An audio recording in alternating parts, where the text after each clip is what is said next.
Hello, everyone. Today, it's my great pleasure to have with me Tanuj Raut.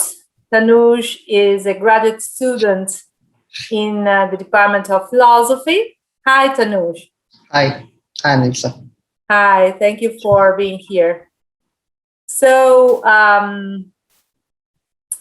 this is Cooking with the Professor, and we have been showing professors doing the cooking, and I know that many students have watched the videos. And I thought that now, marking a year since we started the series Cooking with the Professor virtually due to the pandemic, and now that we start seeing the end of this tunnel, probably with the vaccinations and everything else that we know of, I thought it would be a good idea for once to be a professor cooking with one of our students. So thank you once again, Tanuj, for being with us. A pleasure. Yeah. Okay, so Tanuj, what recipe are you going to show us? I'll basically be making prawn kalvan. Prawn, or I mean, in Maharashtra, which is where I'm from in India.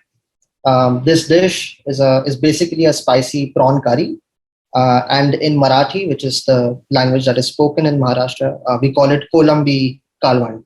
Kolambi is prawn, and Kalvan amounts to curry, basically. Mm-hmm. It's a spicy curry, and you basically add coconut milk at the end. In some cases, people don't add coconut milk at all because they can handle the spicy flavors. And it's mainly made in the coastal region of the state. So the coastal region of Maharashtra is called the Konkan region, and a lot of the seafood dishes that are made in that region tend to use coconut milk because coconut trees are widely used in Indian cuisine, or especially the cuisine of that part of the country, Mm-hmm. as well as South India. So I'll be making prawn kalvan, and I've tried to sort of do my best in terms of the ingredients that I get here, because in India. Yeah, because it's complicated to get all the ingredients, right? So tell us more about that aspect. Yeah, sure. So one of the main differences, I think, is just the kind of prawns that you find, right? The local variety of prawns that you get in that region are either like from the river, or they tend to come from ponds which conduct pisciculture, right? So they cultivate something called the Viname crop of the prawn, which originates in Vietnam. Mm-hmm. So these are basically the two kinds of prawns that are mainly used in that region. And in the States, at least in Irvine, where I usually go to buy my prawns, which is at Albertsons, you do not find the same kind of prawns. They do not have the same texture or the same flavor. But it's not completely different either. And another issue is, so in the Konkan region, there is a very popular fruit known as the kokam. In the West, and I think even in urban parts of India, you get a different variety of the kokum fruit called mangosteen. But the ones that are used in the cuisine are like smaller in size. They are sour. They're extremely sour, and you tend to make sharbats, like juices, out of that, or use it in cuisine in order to make curries. To balance off the spice flavor, and make sure that after you eat a spicy seafood curry, you don't get acidity. Right? A lot of people tend to get acid reflux. So in order to prevent that, you use the kokum beads. Those are not available here. I've tried my best to look for them in Indian supermarkets, but you don't find them.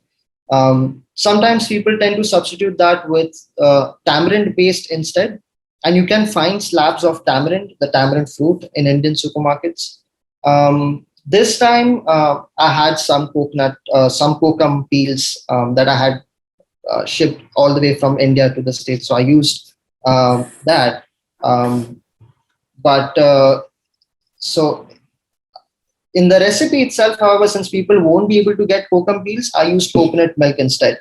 And in India, another issue is that when you when you use coconut milk in your curry, you tend to get fresh coconuts, right? And that's not entirely possible here, especially in supermarkets like Albertsons or Right. Trader Joe's, So I use something called the unsweetened variety of a light coconut milk, Mm-hmm. which doesn't have a lot of fats. So you don't get that distinctive uh, odor that you get from preserved milks, right? And in can, Yes.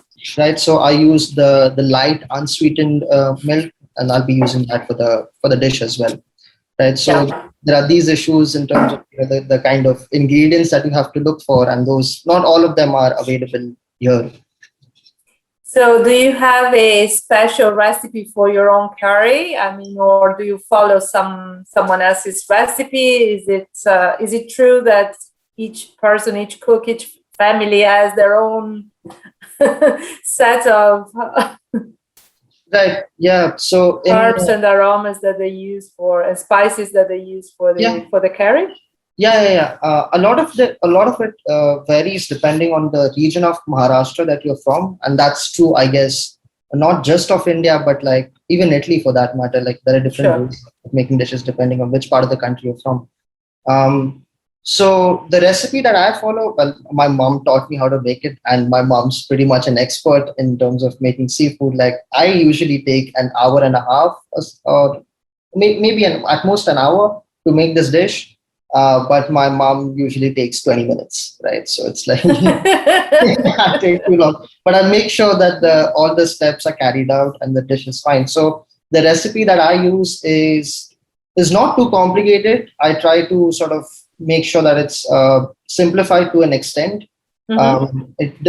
Especially in terms of like the way you cook your onions for the dish, because that sometimes is key. And in India, you have to dice the onions really finely. But in order to like simplify that stage, I use sliced onions instead, right? So I'll just go over like the steps of the recipe and how to make this dish very briefly, right? Um, you start off with making the paste, the ginger and garlic paste, which is really key for this dish, and not just this dish, but a lot of non-vegetarian curry based dishes that you find in North Indian cuisine or cuisine in Maharashtra, right? And for this paste, you basically need to have around 8 cloves of garlic, with equal amounts of ginger, with a fistful of coriander. In the States, you call them cilantro, I guess, and 2 to 3 green chilies. In the States, you can't find a variety of green chilies. The ones you get are Thai green chilies, and those are fine. So you mix or you get all these ingredients together in a blender, and then you make a thick paste out of it. Occasionally, you can add some water to like get the right consistency. And this paste is really key. You don't have to use all of it. For the dish, I tend to use about 8 spoons. But people who cannot handle the spice, and this paste is really spicy because of the ginger and the green chilies, they tend to use like you can use 3 or 4 spoons depending on what your tolerance is, right? So once you prepare this paste, you keep it aside. You can then chop some onions, right? You can either dice them if you want to, but I tend to slice white onions. Just need one big white onion for this dish. And the next stage is to heat up some vegetable oil. Preferably, you use an oil that has a high smoking point, right? So it's not advised to, like, people don't really advise to use extra virgin olive oil because it has a very low smoking point. So instead, you can go for canola oil or vegetable oil, or clarified butter. That would be really interesting. I've never made this dish with clarified butter, but you can try that. Right. So once you heat up the oil, you need to season the oil with some whole spices, and you can season them with basically star anise, like whole star anise, peppercorn pods, right? Cinnamon, cardamom, and cloves, right? And you can, I mean, depending on how flavorful you want the oil to be, you can add the whole spices accordingly. Once the spices sort of secrete all the flavor and it mixes well with the oil, you put in the onions, and you cook them thoroughly for a while so that they give off moisture and they become soft. And once that's done, you add in your prawns, which If you get them from the supermarket, they tend to be frozen. So you have to defrost them a little bit and put them in the onions and stir it.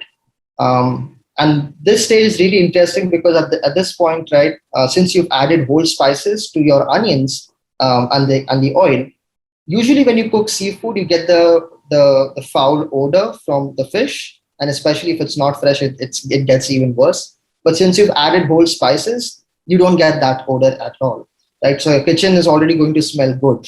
Yeah, That's good. yeah, I remember the first time I made this dish. I think it was during my exchange program at Irvine.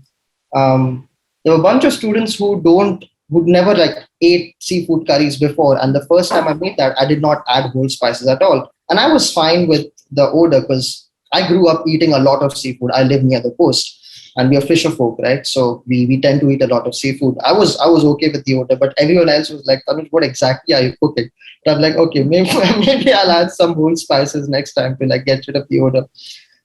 So your kitchen smells fine. The prawns, once they're cooked, they turn red and they give off a lot of the moisture as well.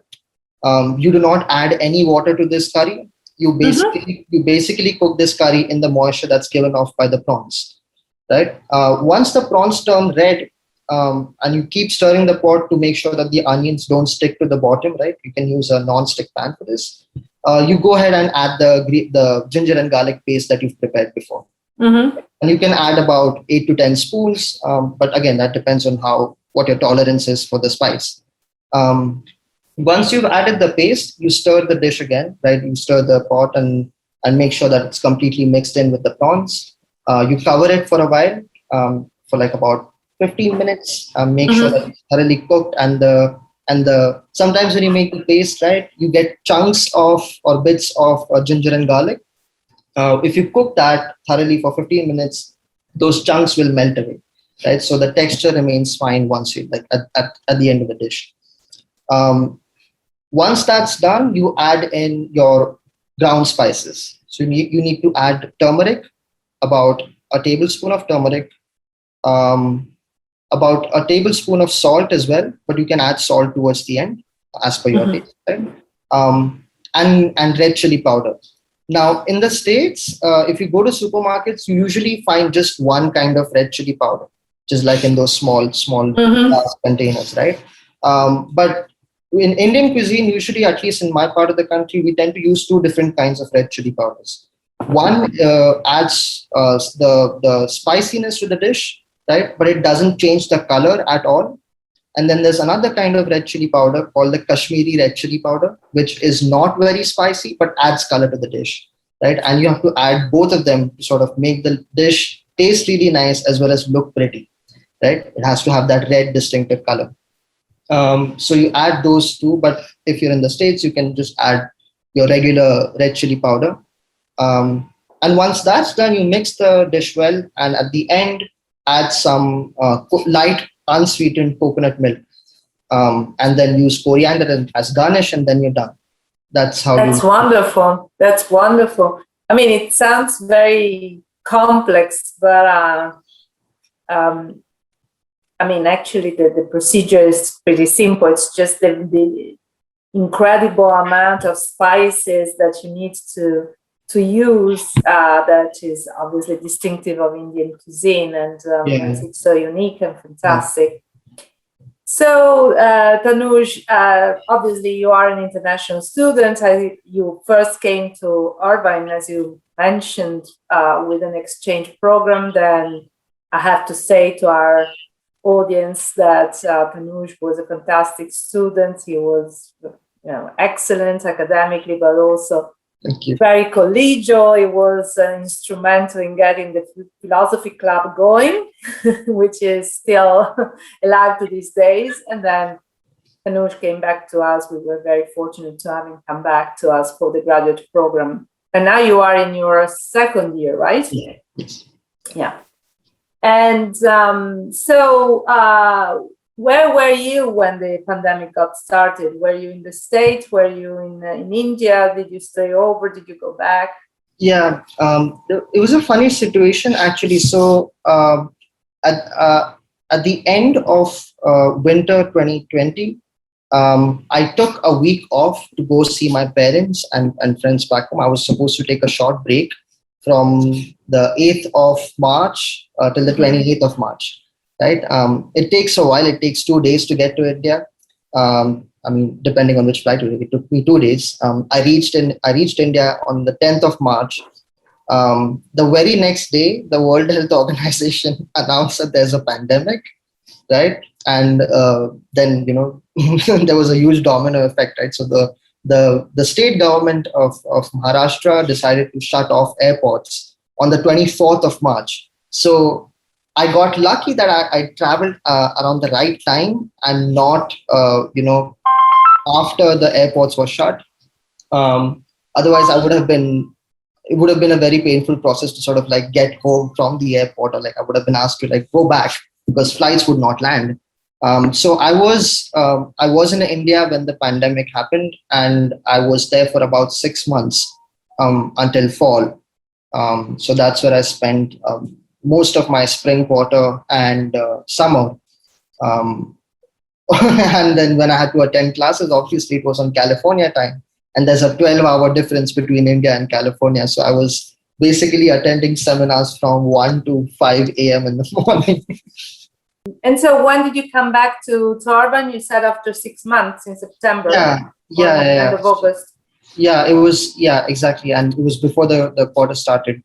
And my first TA experience was to have, like, it was online. I was expecting that, to have, I mean, back in when I started my PhD program, I was expecting to, a year from now, I would like be in classes and teach students in person, but that obviously didn't happen. Hopefully, fingers crossed, maybe this fall that'll be possible. Yes. It's a very different experience to sort of get the points across and stuck well over Zoom. It's a completely different medium. It's difficult. Yes, it's very different. Certainly, at least you were familiar with some of the professors that you met afterwards as a graduate student. I can't imagine for the students who had just started the program that had no opportunity really to interact either with the professors or even with the other students. So they hadn't formed any meaningful connection yet. So it must have been very difficult. But yeah, I share your optimism. The campus is planning on going back to in-person instruction, of course, observing safety measures in the fall. And with the vaccines and everything, I think it will really be possible.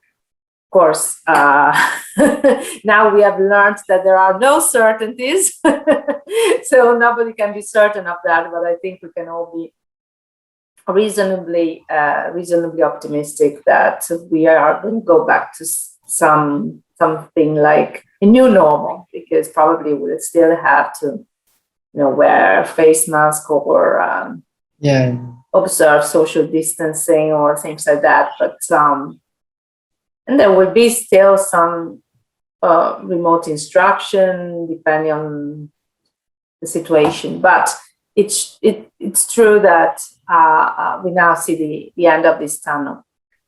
So and now that we are 6 months into your second academic year as a graduate student here in Irvine, and you have been away from your family, India was struck by the pandemic quite badly, like many other countries. But how did you experience this situation in which your family and friends were so far away? And also, I believe here students that made it back on campus had to observe quite strict regulations and measures to prevent contagion. So do you want to tell us something about this aspect of your experience?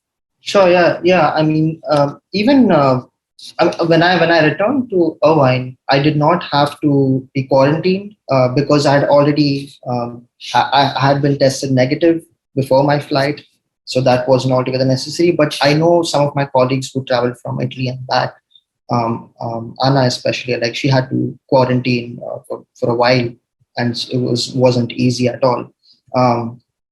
Though I would say, I mean, since the pandemic started, things have been really, really difficult. Even while I was back in India, I think it was at the end of spring quarter where I was staying, the region of Alibar, which is off the coast of Mumbai.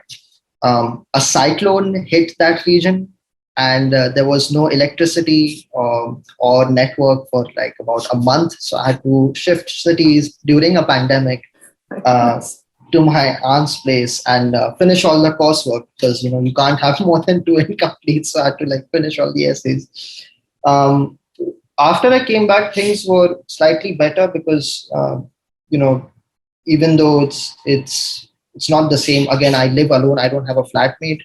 I still go out and see people, right? And there's the campus is nice enough. You can take a walk, especially when you're feeling stressed. um, it's been a bit difficult to sort of deal with how things are panning out back in India because the whole process of I mean the rate of infection just keeps going up, and I think Mumbai is going to have a second wave, I think, or a third wave. I'm not sure, but the rate of infections is not going down. There have been a lot of deaths, and especially in terms of the process of getting people vaccinated has not been optimal. So I worry about my parents' health, and even though they don't live in the city proper, I do have a lot of friends and family who live in densely populated regions, and I worry about them a lot. And apart from that, I mean, things have happened back home. I mean, I lost a couple of family members. I was really close to them, and it was difficult to sort of not be there with my family Yes. in those moments. So that was definitely stressful.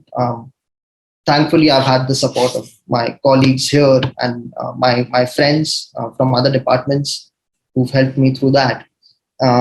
Hopefully, by summer or maybe after summer, I get to visit India for a little while and Yes. meet my Yes. family again. So I didn't know about your loss. So my sympathies go out to you and your family for that. And but I'm also glad to know that there was a net of friends and colleagues that were supportive during these unprecedented and very difficult times. And that's really the point of cooking with the professor virtually, to make sure that the members of this community can still meaningfully interact with one another and be there for one another, and bring some support and maybe a light of hope and joy during these difficult times. So Tanuj, we are very fortunate to have you here at UCI. A big hug to you and to all graduate students and undergraduate students who have been watching us. Thank you so much for sharing this wonderful recipe with us. And for all of you, goodbye and enjoy. Hi, I'm Tanuj, and today we'll be making prawn kalvan, which is a spicy prawn curry with coconut milk. And it's usually made in the western part of Maharashtra, in the Konkan region, which is again the central western region of India. And there are essentially different parts involved in making this dish, though the most important one is the ginger and garlic paste. I think that's really key in order to get this dish right. So I'll just explain how this dish is made roughly and then move over to making the paste. We need to season the oil with whole spices. So you can use essentially any kind of oil which has a high smoking point. I'm using vegetable oil, though you can, I suppose, also use canola oil for that matter. And to season the oil, we will be using a number of whole spices. So just bend the camera so you can see. It includes cinnamon, black pepper, whole cloves, and star anise. You can even go ahead and add cardamom to it, but that's not entirely essential. It's up to you. So again, this part of the dish comes after you prepare the paste. And ginger and garlic paste, it's actually widely used in a number of dishes, not just the seafood curries that are made in Western Maharashtra. Even North Indian food tends to include ginger and garlic paste, so they don't add coriander to it. Though this time, for this curry, we will include coriander and green chilies with the ginger and garlic paste in order to give it a nice kick. Just so, in order to make the paste, what you need mainly is around 8. Yeah, 8 um, pieces of garlic, and equal amounts of ginger, along with 2 to 3 green chilies and fresh coriander. This is going to be important. Make sure that the it's important to make sure that the coriander that you use is not dry or stale. It needs to be fresh. So we will go ahead and make the paste. People tend to make the paste usually on a grinding stone or using a mortar and pestle. Though nowadays people tend to use like a proper blender. So just go ahead and add the main components of the paste into the blender.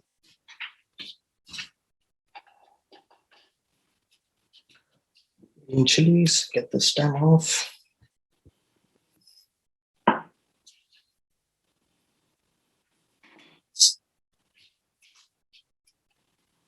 And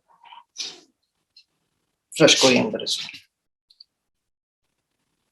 You can keep the stems on. In fact, it adds to the herbiness of the paste.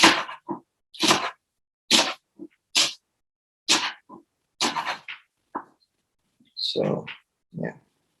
And since there's a lot of ingredients in the blender at this point, chances are that once you start blending it, it might be a bit chunky or dry. So you can go ahead and add a little bit of water in order to get a thick consistency out of it. So it's not exactly like guacamole. It's thicker than guacamole, I guess. Let's add fresh coriander.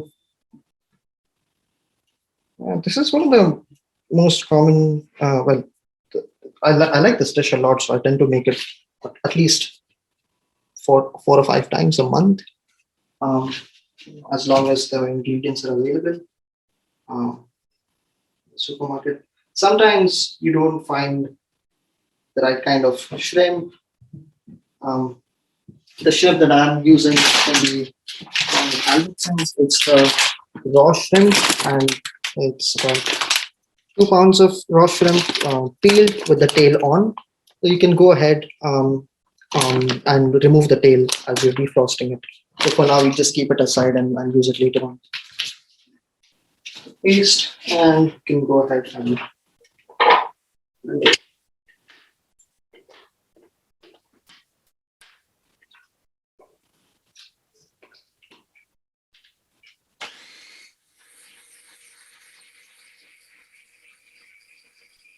see that it's pretty chunky and has like bits of the ginger and garlic in it, and you can go ahead and add a bit of water to help make a paste out of it.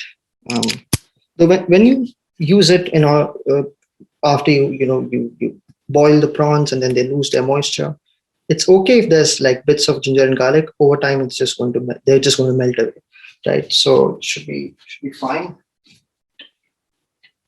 So to add a bit of water, not too much. You can see the paste forming at the bottom of the blender, though we want all of it to sort of come. We don't know whether you've added the right amount of coriander and ginger is to sort of note that it will have a very herby and pungent smell, which it does. It smells great, actually. It's like my favorite part of the dish because I like the smell of coriander. I know not a lot of people like that, and we might not end up using all of the paste. You can store this in the freezer and you can use it later on in order to make other dishes. You can use the ginger and garlic paste to make your regular Indian chicken curry, or even a lamb curry. This ginger and garlic paste with coriander and chili comes in really handy. So yeah, that's done. So keep that aside. And the next stage of this dish involves white onions. All you need is like one giant white onion, which you can find at Albertsons, I guess. You have to just slice it thinly.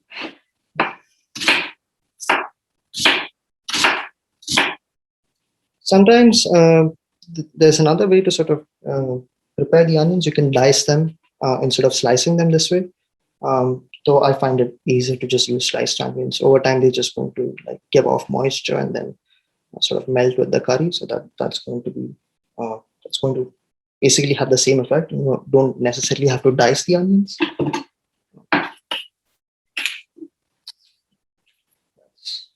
Over it. And at this point, we'll just go over and defrost the prawns that were in the freezer for a while.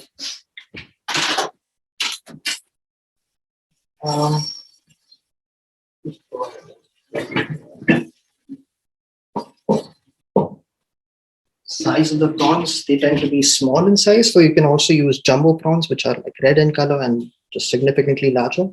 Though when I use jumbo prawns, I tend to fry them instead of using them for curry. With curries, it's like the smaller the better, I guess. A lot of people, when they make seafood, tend to be bothered by the odor of the fish that comes mainly from the shell. Um, for this dish, you don't necessarily have to marinate the prawns beforehand, but if you choose to marinate it, all you need is, for that amount of 2 pounds of prawns, you can use about 2 tablespoons of salt and a tablespoon of turmeric, and mix it well and keep it aside until the oil heats up, which is takes time because you need to season the oil as well. That's another important part of the dish.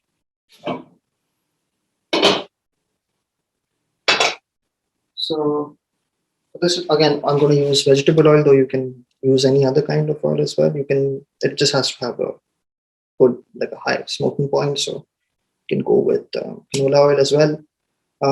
Be interesting to see what happens if you sort of make this dish using clarified butter or ghee. Guess you can find that at an Indian supermarket or even at Trader Joe's. Ghee also has a very high smoking point. So just add about 8 to 10 teaspoons, I guess. At least for now, though later on as the onions sort of begin to cook, you might have to add in a bit more oil. Just like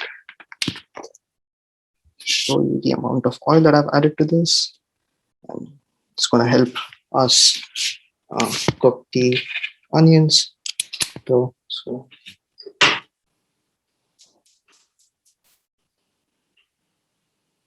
before you cook, make sure that the oil is really hot, so that it manages to get all the flavors out from the whole spices that you will use. So yeah, just want to let it heat up for a second. So as I was saying, you can use the same paste for other dishes, and essentially when it comes to making fish curries, at least in my part of the state, you tend to use the same ingredients, unless you want to have like want to go for something like adding the fish after steaming it beforehand or frying it. There are all sorts of ways you can do it. This recipe also turns out well for another kind of fish that is my favorite. It's called bombil or Bombay duck. Despite despite the name, it's actually a fish. It's a type of lizard fish. Has a very slimy sort of texture, and I usually eat it with plain rice. Oh, and this dish you can eat this curry with just plain naan, roti. Though I tend to prefer eating it with white rice. It helps. Get to have a nice nap afterwards. Just want to add the whole spices in. I'm adding about 3 to 4 whole star anise, about this much of cinnamon, cloves, and pepper. And you can add about 8 to 10 pods of pepper, black pepper preferably, and whole cloves as well. You can add about 6 to 8. I'm going to go ahead and add 6 whole cloves.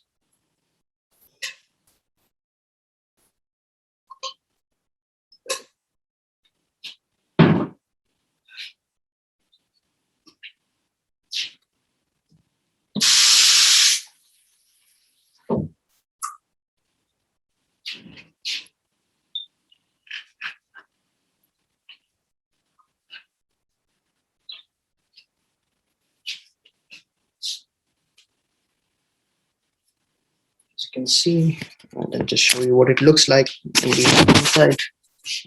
Yeah, it's giving out all the good flavors out, and they're mixing well with the vegetable oil, which by itself has no special aroma or flavor to it.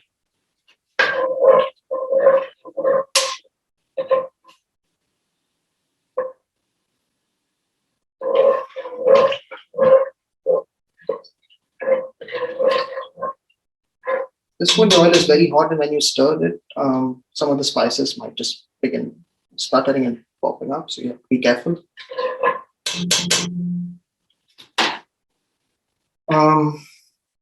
Okay. Now we can go ahead, I guess, and make sure that the oil is hot enough for an onion. It should sizzle. Good enough. Just gonna go ahead and add all the onions.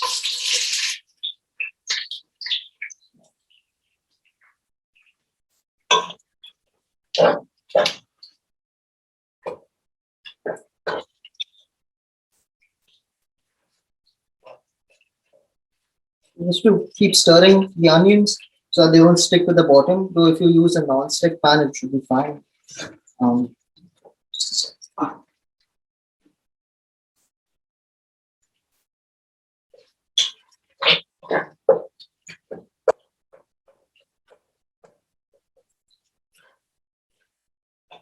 Doing essentially is cooking the onions, shallow frying the onions along with the whole spices, and that again changes the flavor of the base of the curry.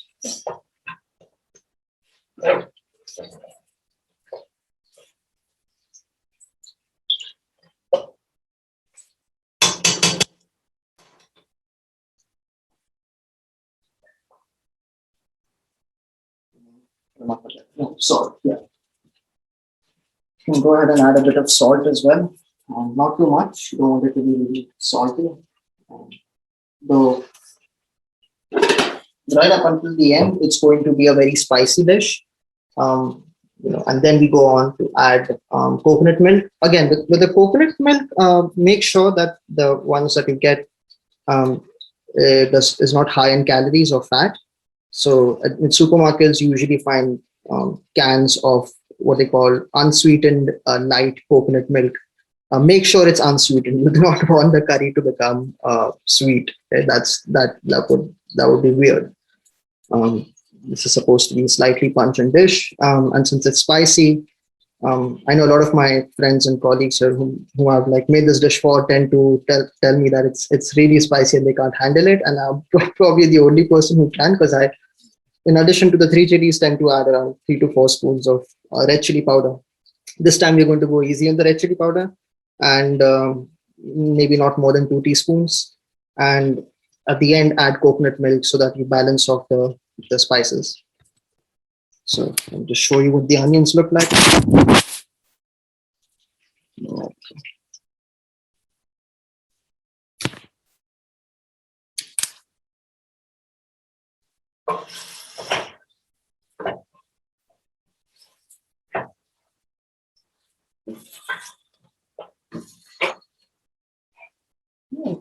Cooking is fun, I guess, for me, but in the pandemic, it's been a bit difficult. Sometimes you need the right kind of ingredients, and those are only available in supermarkets that are far away from campus, at least in my case.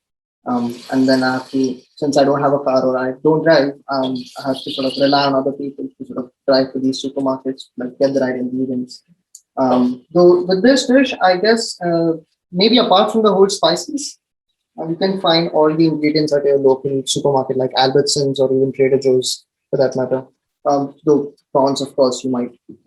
I got mine from Albertsons. You can use any other kinds of prawns. Make sure the quantity is about 2 pounds.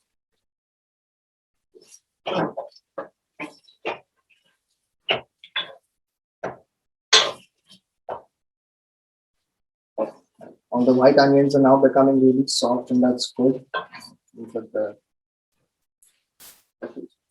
It smells great as well, thanks to the whole spices. Though I guess it would be even better if we added green cardamom, though I don't have any at the moment. I'm just going to go ahead and let it give off a bit of moisture and wait for a second. Till then, maybe we can show this.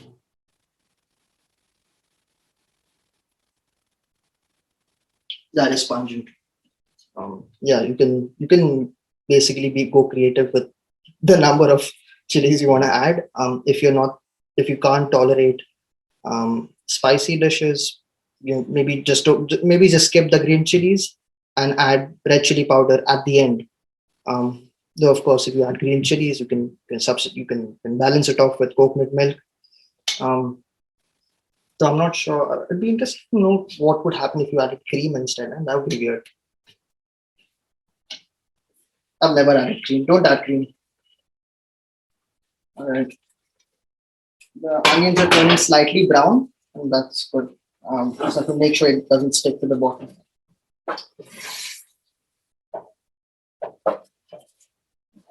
Don't want the onions to sort of burn. A bit of browning is fine.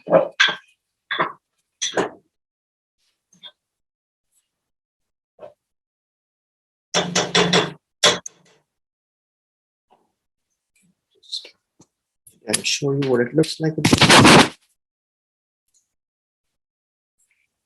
There you go. So maybe in 2 or 3 minutes, you can go ahead and add your prawns, which should have be toasted by now. Yes. Maybe some more water.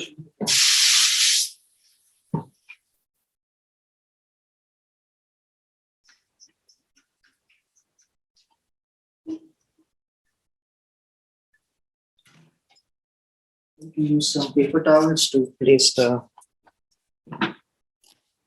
shrimp on the counter so that the surface is not wet and doesn't stink later.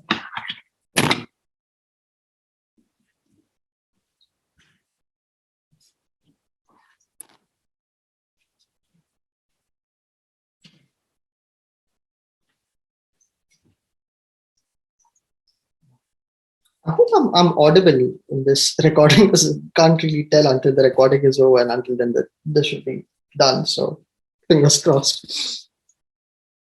Right.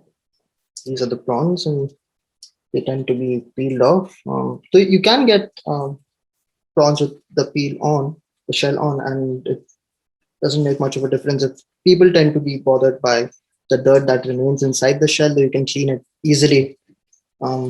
With a knife by using a blade to sort of cut open the top half the prawn here, which is like this part, and slice it slightly and then get the dirt out from this region. And that should be fine.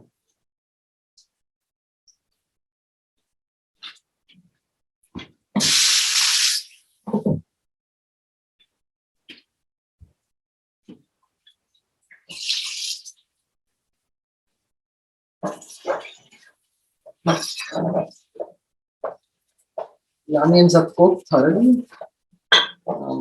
Then I'll show you what it looks like.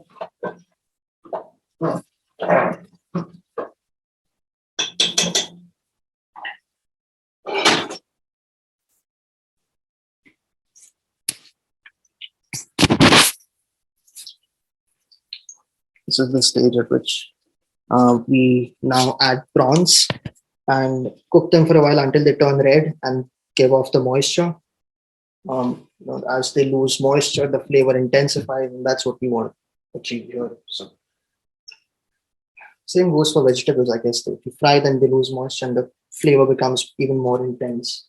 So, go ahead.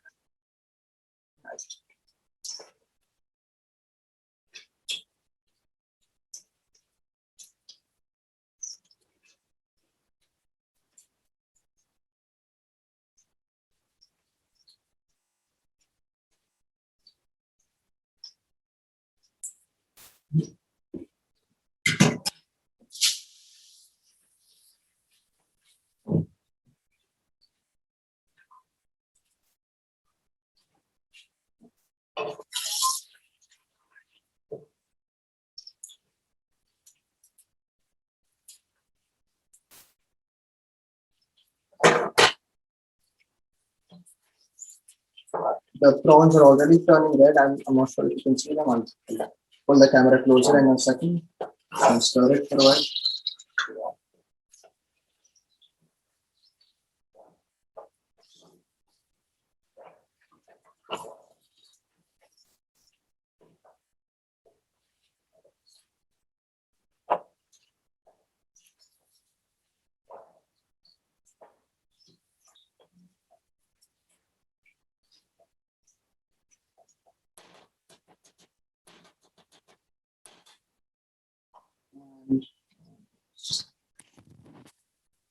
As you can see, the prawns, which were gray or black in color slightly, are now turning red, which means again,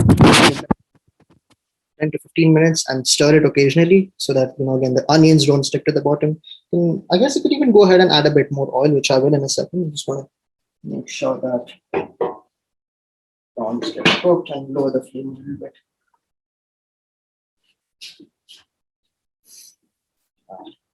Now it just takes patience. You just have to wait.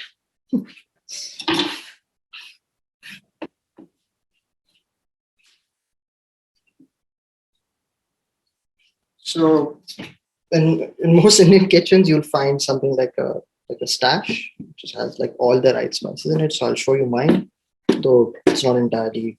There's some parts of it are empty. I ended up finishing the garam masala and the coriander powder. So let's see, this one has turmeric, cumin, mustard seeds, two kinds of red chili powders. This one's more ordinary, the one that you find in the supermarket, and the other one is well, I got it from India. It's basically called Sunday Special. It's a locally produced chili powder, and it's called Sunday Special is because in India people tend to make non-vegetarian chicken, mutton, or seafood on Sundays, and this is the chili powder that you'd use to make those dishes. Hence, Sunday Special.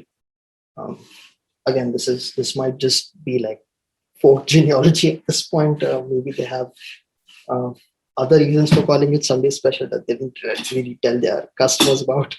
But yeah, so in this case, we're only going to be using turmeric, about 2 teaspoons maybe in this case, and the Sunday Special, which packs a punch. Really, it's really spicy. But don't worry, even though I know I've already added green chilies in the paste, and then we're using the red chili powder. Eventually, we'll be adding coconut milk, which should balance it off, so it should be fine.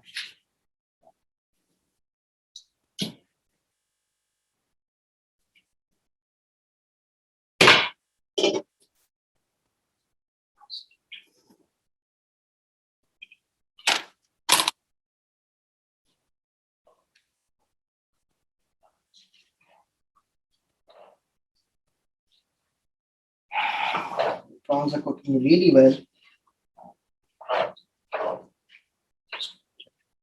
Maybe 10 more minutes.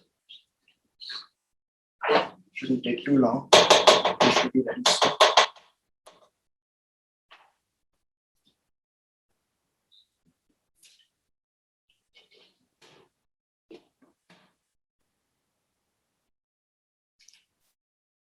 Now we just wait. This is going to be slightly awkward because there's nothing much to do. Wait, I will show you the coconut milk. We're not going to use all of it, only as much as is necessary to balance up the spicy flavor, right? And this one's like light coconut milk. It's not as thick as the regular coconut milk, unsweetened coconut milk you find in the supermarket. It has a lot of fat and calories. So go for this one because I've used the other one and tends to have a very specific odor, which I guess tends to come off like preserved coconut milk. This one doesn't have that strong an odor. So we're going to use light coconut milk instead. Aside for now. going to stir it like 3 minutes later. Just going to pause it for a while. Yep, I had to connect my laptop to the charger. It was was low on battery, so let's see.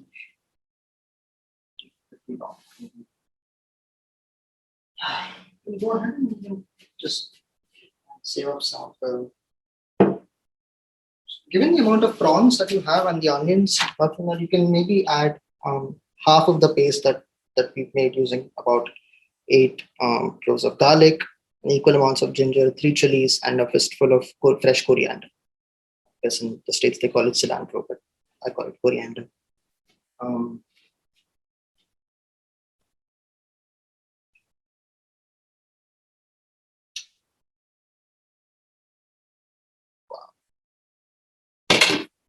Come on, you already. Yeah.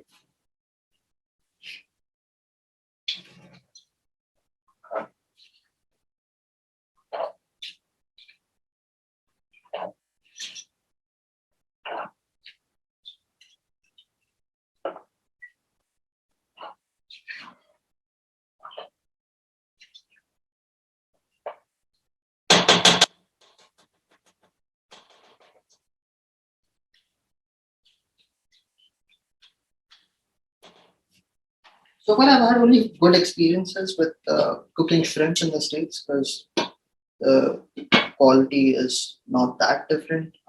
Though I don't think I'd have the same experience with making crab curry, for which again you need the same paste that I've just prepared.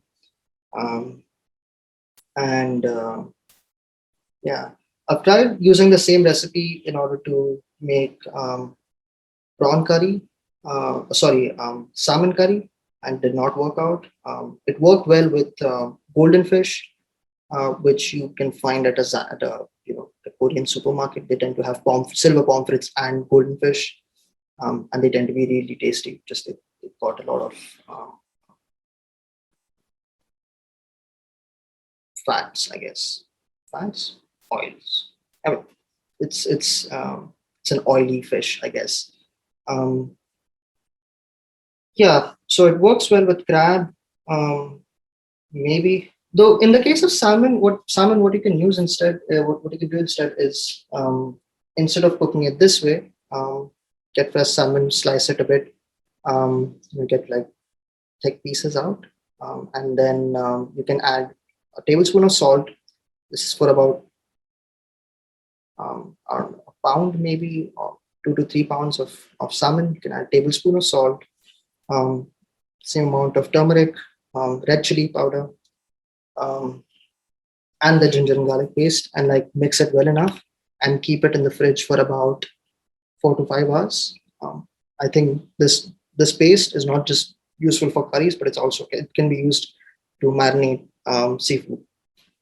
Again, if you were to fry the prawns instead of making curry out of it, you can use the same paste. So again, it's like the main flavor in this dish is the ginger and garlic paste with chilies and coriander. So I'm just going to give it one more stir.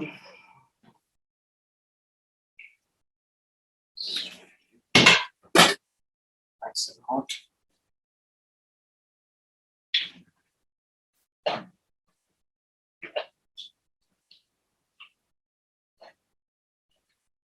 One advantage of keeping the whole spices in the dish afterwards is that it gives a very nice flavor, which you wouldn't get given that you're just cooking prawns, which have a very different fishy odor to them, right? So no need to remove the whole spices out once you season the oil in the beginning. You can keep it, fry the onions with it, along with the prawns, and this is what it look like. After a while, it's just like the prawns just giving off all the moisture. So at this point, you don't need to add any water. We will be cooking the curry in the moisture that's given off by the prawns.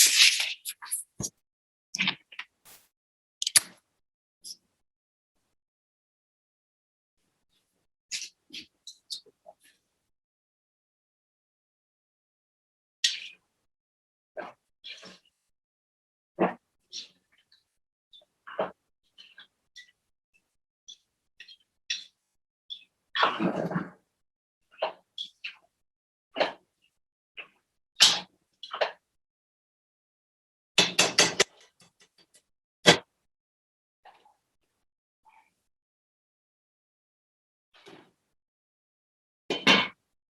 gonna increase the flame a little bit. Cook it for about 2 more minutes. So at 5:15, my time, of course, we will go ahead and add the paste into the curry. Not too long. Some water.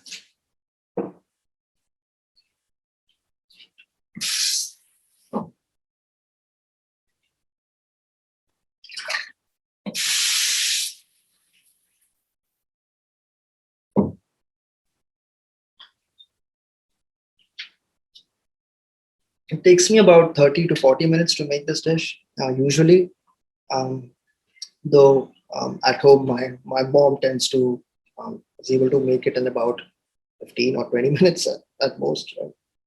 Um, yeah, she's got a great deal of experience. I don't. I only started cooking seafood, I guess, on a weekly basis in my final year of undergraduate education. So that was 2 years ago.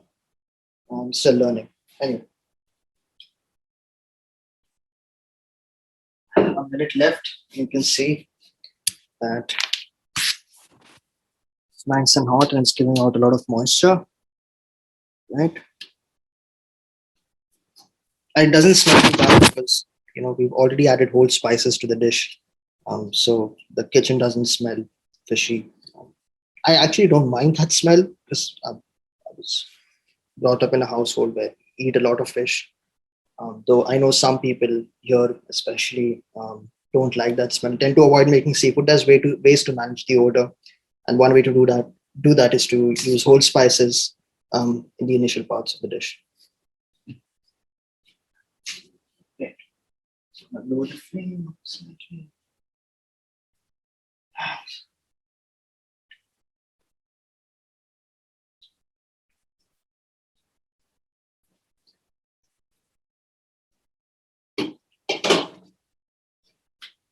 The next stage is really special because you add the herbs and pungent paste into the dish, and the kitchen just smells absolutely wonderful. Though you'd have to either be in person to sort of experience that or make this dish at home. And I hope it's easy enough to sort of do that yourself. So I'll give it one last stir.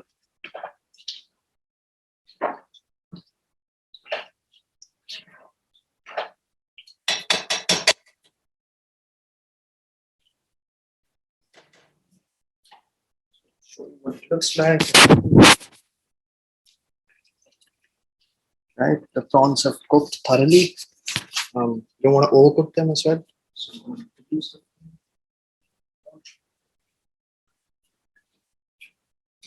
And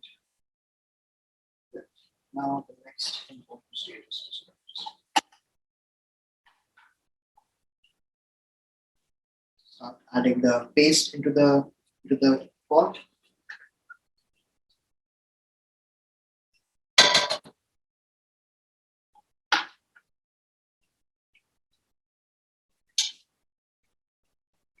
And you can decide for yourself how much paste you want to add. The more paste you add, the spicier it's going to get. So at this point, I've used about 4 tablespoons of the ginger and garlic paste. I'm going to add more, of course, because I like it pungent.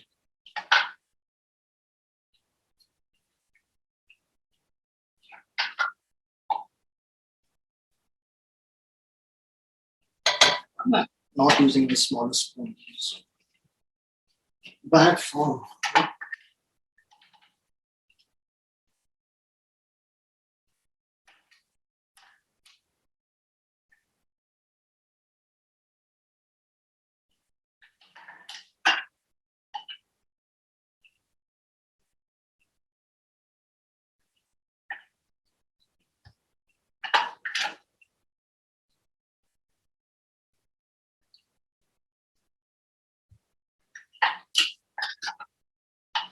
Make sure to sort of stir the paste in the blender a bit because you used water, so The main bits might just settle at the bottom. So you have to stir it a little to get the ginger and garlic out.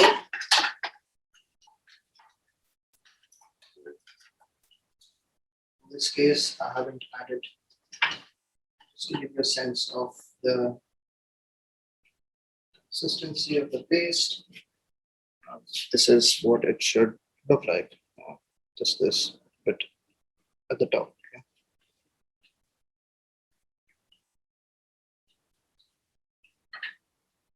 It's got a fair amount of chunks in it. Use that.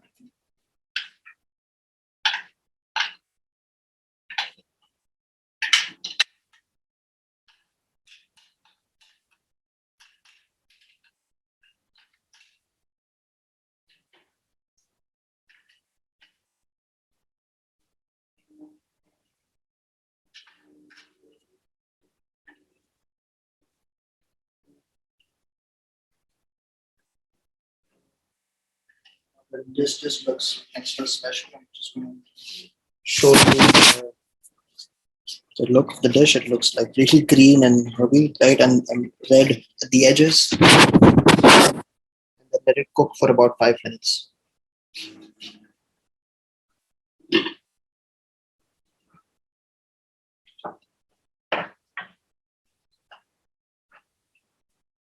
Smells wonderful.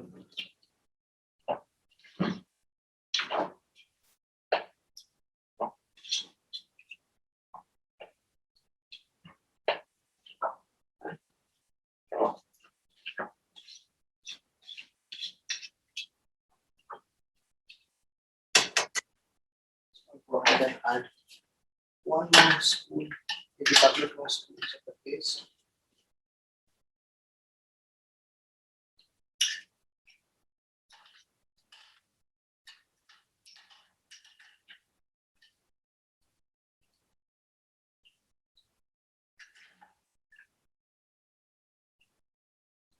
There, I'm done.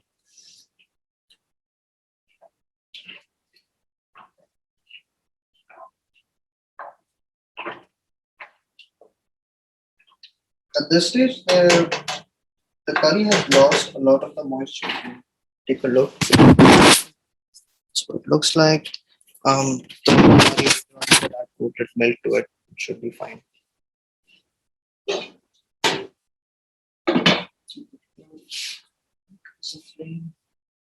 And then give it about 3 to 4 minutes now. Pause it for a second. No. Again, charger issues.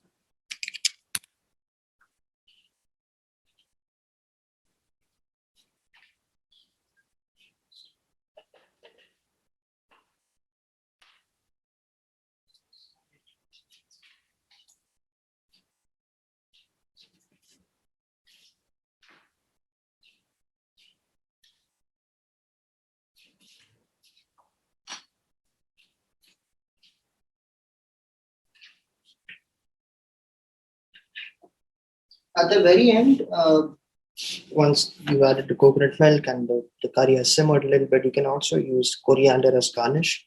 So I'm gonna pull some out of the fridge and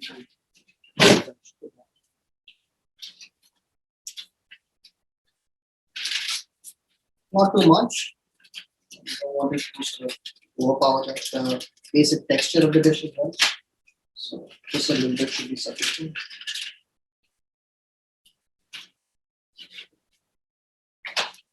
Wash.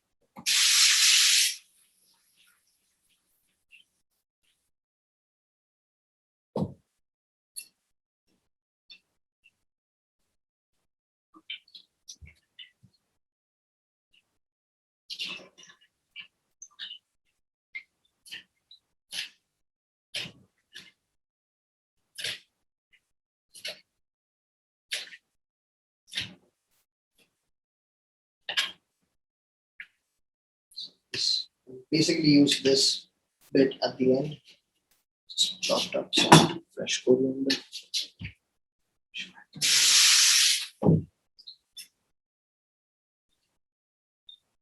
See what's the time? It's about 5:30.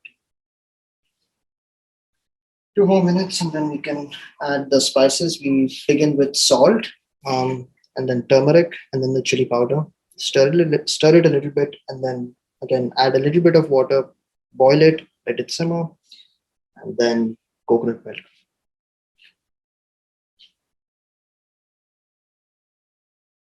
One thing to note, when you're adding red chili powder, you basically get two kinds. One that's generally even spicier, and something called Kashmiri chili powder.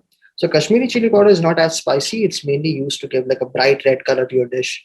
So when you go to an Indian supermarket, you might find varieties of like red chili powders. And if you pick it's best to have like both kinds. The one that is like really spicy but doesn't add color, and Kashmiri red chili powder, which adds color to your dish.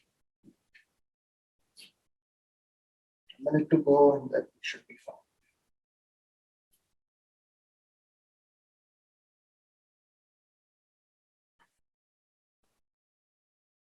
I usually don't take this long. I mean, it's because I have to record this. That it's taken how long? I mean, it's been about 49 minutes since I started recording, so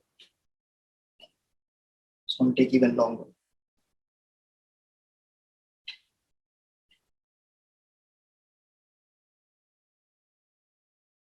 Yeah.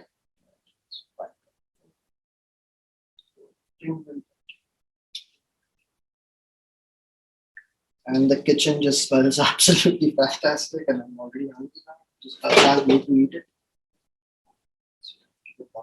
So,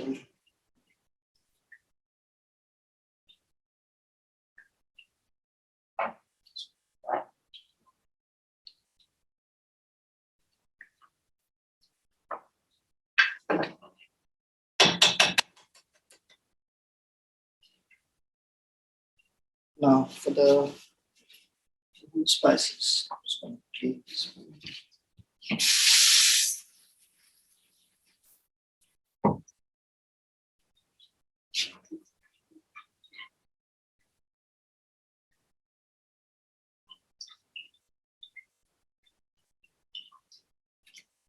I'll go ahead with salt first.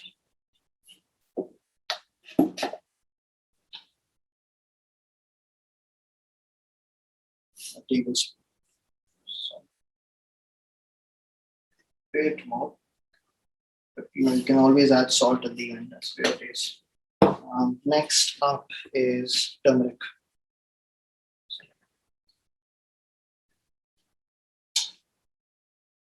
You might want to add the turmeric powder all around the vessel, because if you add it like in one go, it might like form chunks.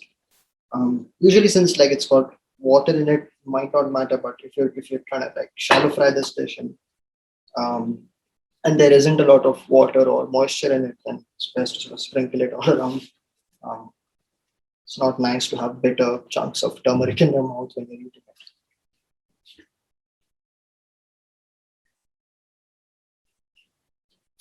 And finally, Sunday special.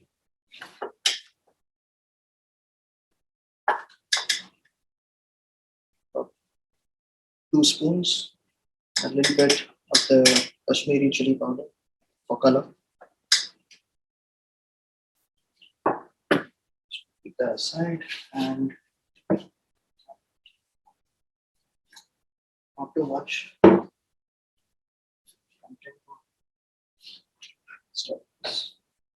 Increase the temperature.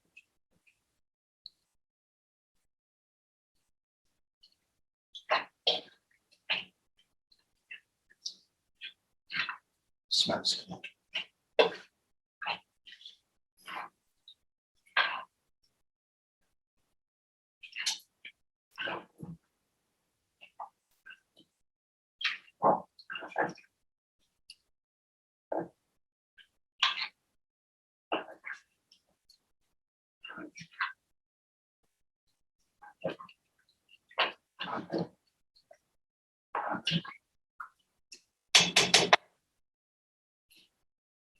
Not worried about making it spicy because I have coconut milk.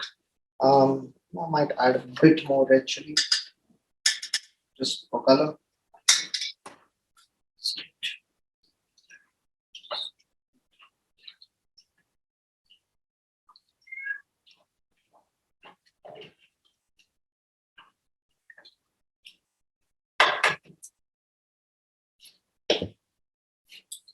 So at this point, this is what the curry should look like.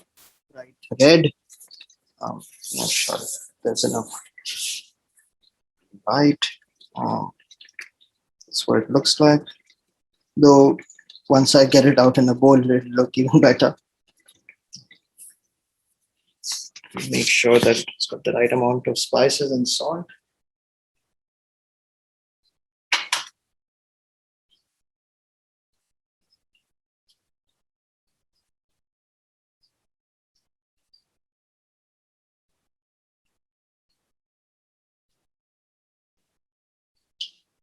Perfect.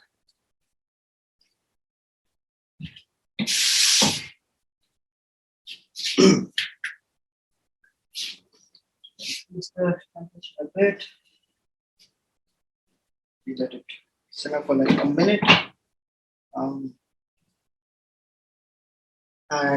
final stage is to just put coconut milk in it, stir it a little bit, give it a boil, and then have it with rice or plain naan.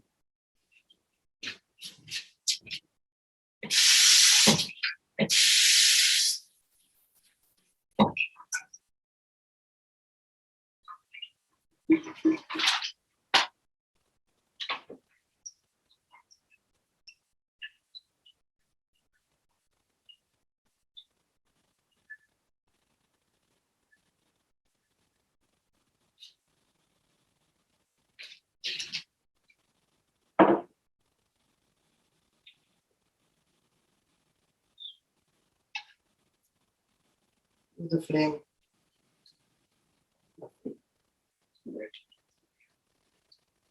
Super.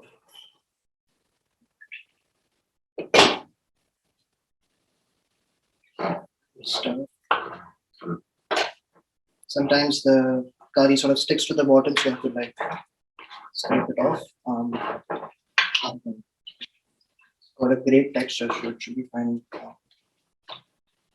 If you can handle heat and spicy food, you might as well just eat it as it is at this point after putting a bit of coriander as garnish. But if you can't handle spice, and I don't know, if it's bad for you, you might as well add coconut milk. Usually, prawn kalvan can be made either ways. You can add coconut milk to it at the end, or you can just have it with rice or bhakri, which is like a roti. It's like a flatbread made out of rice flour. Um, it's again eaten in my part of the in Maharashtra, the state that I come from.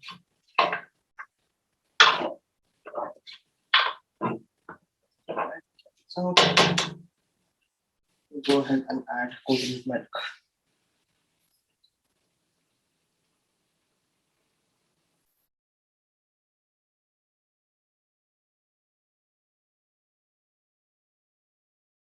Four spoons of 5,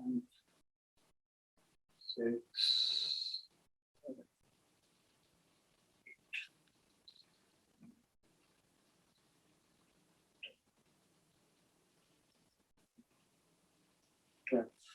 So again, if you want to add more coconut milk, that's completely up to you.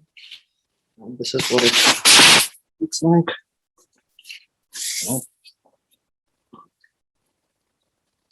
You see the coconut milk sort of mixing with the thick, spicy curry. So I can take a picture. Give it a couple of final stirs. Smells great. Use the flame.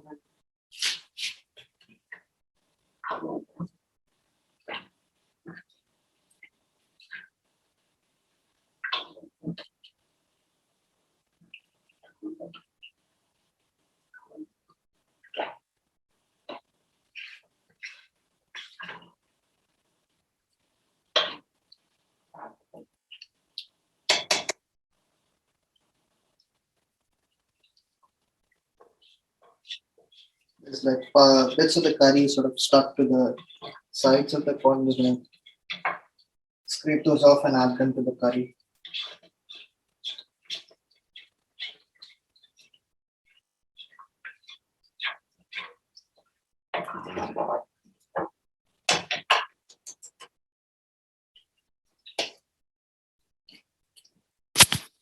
You might see that this stage, it was slightly darker in color, though now it looks creamier. It's got added coconut milk in it, changes the color as well as the texture and flavor. So, shut for a second, then get ready for plating this dish. I didn't even use most of the coconut milk. But yeah, you can add as much as you want, depending on what your tolerance is for spice. I added about 12 spoons of coconut milk, light coconut milk, unsweetened. Do not get regular coconut milk, which has added sugars to it. Your curry will turn sweet, and that would be a disaster. All right, seems like it's ready.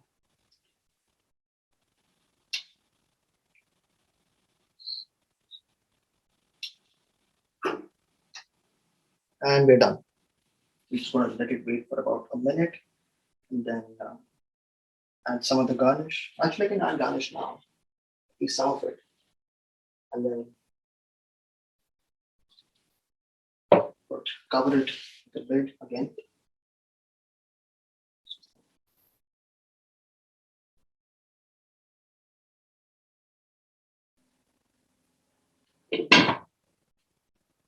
Let it cook on the residual heat.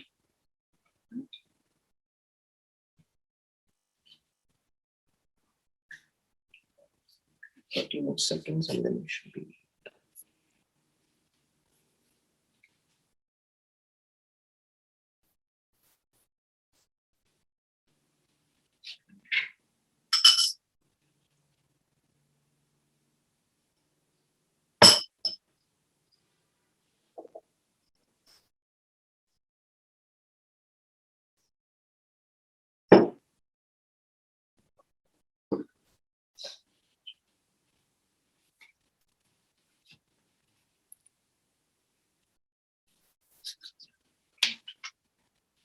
Getting impatient. This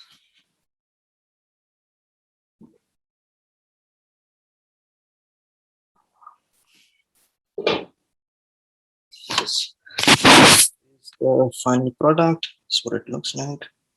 And it doesn't take too long, though. I just had to demonstrate it. So it took me about an hour. Should take you 30-40 minutes as long as you're used to the recipe. Go ahead and plate it. Take another picture.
Moment of truth. Great. It's also not too creamy, has a sponge to it. And yeah, this is what the dish ought to look like, at least. Follow my recipe. Again, you can experiment it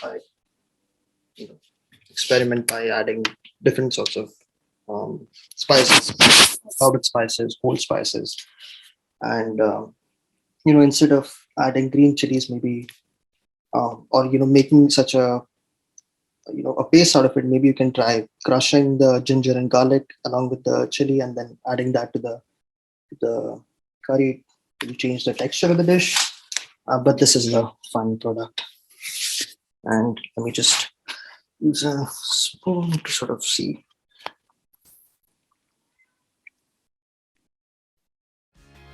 Looks wonderful.